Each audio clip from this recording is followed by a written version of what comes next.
കണ്ണൂരിലെ അറക്കൽ കൊട്ടാരത്തിലാണുള്ളത്. ഇന്ന് ഇത് കേരളത്തിന്റെ പുരാവസ്തു വകുപ്പിന്റെ കീഴിലാണുള്ളത്. അറക്കൽ കൊട്ടാരത്തിലെ ദർബാർ ഹാളിലാണ് നമ്മളിപ്പോൾ ഉള്ളത്.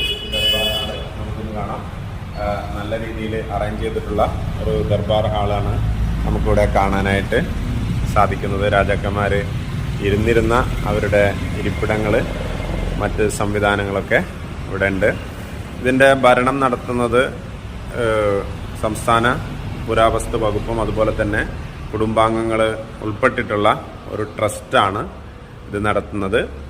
എന്തായാലും ഈ രാജകുടുംബം അവിടെ ഭരണം നടത്തിയിരുന്ന ആളുകൾ, അവിടുത്തെ ഇപ്പോഴത്തെ തലമുറ, ഇതൊക്കെ നമുക്കിവിടെ ചിത്രങ്ങളിലൂടെ കാണാനായിട്ട് സാധിക്കും.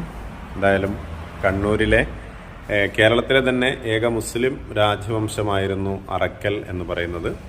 ഓക്കെ.